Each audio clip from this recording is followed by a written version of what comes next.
안녕하십니까, 부동산 전략가들의 신성민입니다. 자, 오늘도 구독자 여러분들에게 새로운 소식을 전달해 드리고자 오늘 방송을 준비했는데요. 최근에 서울시에서 어떻게 보면 획기적인 재개발 사업 방식을 발표를 했습니다. 4월 10일 날 오세훈 서울시장이 발표한 내용인데요. 재개발 사업의 규제 완화를 넘어서 어떻게 보면은 프리미엄까지 주는 그러한 재개발 사업 방식을 발표를 했습니다. 어떤 내용인지 간략하게 설명을 드리자면은, 많은 분들이 알고 있는 신속통합 재개발 사업이 있습니다. 이 신속통합 재개발 사업 중에 앞으로 도시정비형 재개발 사업을 확대 적용하겠다라는 발표를 했습니다. 도시정비형 재개발 사업 같은 경우에는 역세권 재개발에서 적용되는 재개발 사업입니다. 역세권 재개발 사업을 잠깐 설명을 해드리자면은, 일반적인 역세권 재개발 사업과 도시정비형 역세권 재개발 사업이 있는데, 자, 일반적인 역세권 재개발 사업 같은 경우에는 보통 한 600% 선에서 재개발이 진행이 된다면은, 도시정비형 재개발 사업 같은 경우에는 최대 800%까지 적용이 돼서 진행이 되는 재개발 사업입니다. 이렇게 역세권 재개발에서 적용이 되는 도시정비형 재개발 사업을 신속통합기획 재개발 사업에 확대 지정해서 적용하겠다고 했습니다. 그러면은 앞으로 신속통합 재개발 사업 같은 경우에는 도시정비형으로 진행될 경우에는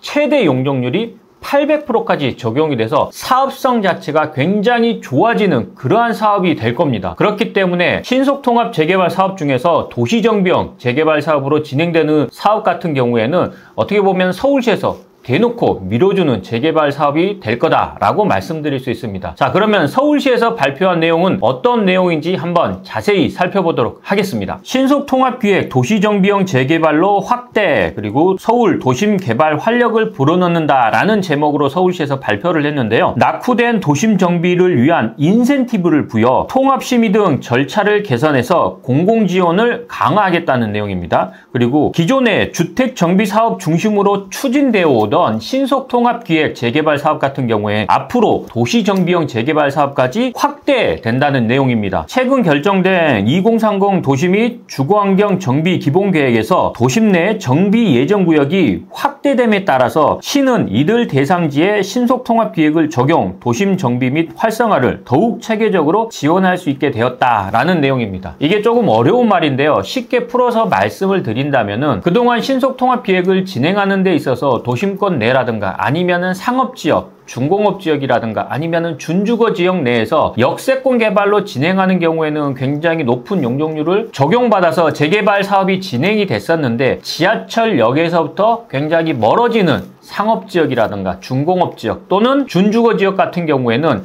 신속통합 재개발 사업으로 진행한다고 하더라도 용도지역에 따른 용적률의 혜택을 다 못 받는 경우가 굉장히 많았었습니다. 그런데 이번 서울시 정책으로 인해서 지하철역에서 멀리 떨어진 상업지역이라든가 준주거지역, 중공업지역들 같은 경우에는 이번에 발표한 서울시 정책으로 인해서 앞으로 신속통합 재개발 사업으로 진행한다고 하더라도 용적률의 혜택을 전부 다 받아서 재개발 사업의 사업성 자체가 굉장히 좋아졌다고 말씀드릴 수 있습니다. 간단하게 예를 한번 들어드리겠습니다. 보통의 신속통합 재개발 사업 같은 경우에는 보통 용적률 자체가 한 250%에서 360% 사이에서 용적률이 적용이 돼서 진행되는 사업이 바로 신속통합 재개발입니다. 물론 용도 지역에 따라서 최대 400%까지 적용되는 지역도 있습니다. 하지만 이번에 서울시에서 발표한 정책으로 인해서 신속통합기획 도시정비형 재개발 사업으로 진행이 될 경우에는 최대 용적률 800%를 받아서 사업성 자체가 굉장히 좋아진다고 보시면 됩니다. 여기서 용적률 800%라고 하면은 많은 사람들이 잘 와닿지 않을 텐데요. 기본적으로 신속통합 재개발 사업을 진행했을 경우에 일반 분양 세대가 한 500세대 정도 나온다면 사업성 자체가 굉장히 좋다고 평가를 합니다. 그런데 앞으로 도시정비형 재개발 사업이 적용되는 구역들 같은 경우에는 일반 분양 세대 자체가 500세대뿐만 아니라 1000세대, 1500세대 굉장히 많은 일반 분양 세대가 나온다는 얘기입니다. 왜? 용적률을 최대 800%까지 적용을 받기 때문에 그렇습니다.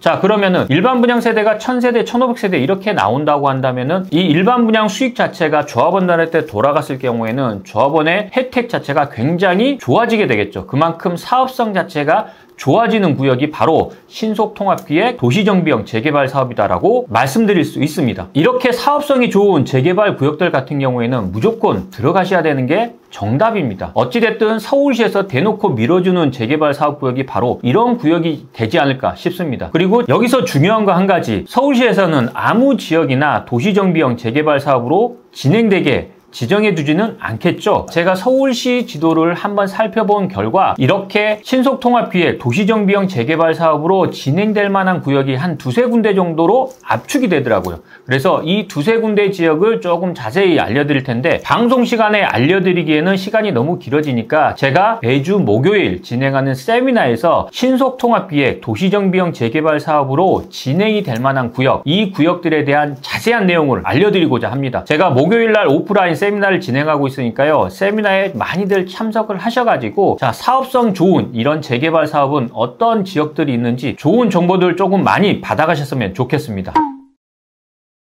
오늘은 서울시에서 발표한 신속통합기획이 도시정비형 재개발 사업으로까지 확대 지정됨으로써 사업성 자체가 굉장히 좋아지는 정책에 대해서 말씀드리고자 오늘 방송을 준비하였습니다. 이번 서울시 정책으로 인해서 그동안 지하철역에서부터 거리가 먼 상업지역이라든가 중공업지역, 준주거 지역들 같은 경우에는 역세권 재개발도 어렵고 그리고 용적률의 혜택도 못 받았었는데 앞으로는 신속통합기획 도시정비형 재개발 사업으로 진행하게 된다면은 그동안 못 받았던 용적률 혜택을 다 받을 수 있고 그만큼 사업성이 좋은 재개발 구역으로 바뀔 예정이니까요. 구독자 여러분들도 지하철역에서 거리가 먼 상업지역이라든가 중공업지역, 준주거 지역들을 좀 눈여겨보신다면 일반적인 재개발 사업에 투자하는 것보다는 훨씬 더 큰 수익을 거둘 수 있는 재개발 투자가 될 겁니다. 오늘 방송은 여기까지 하고 다음 이 시간에도 더 좋은 내용, 더 알찬 내용으로 다시 찾아뵙도록 하겠습니다. 감사합니다.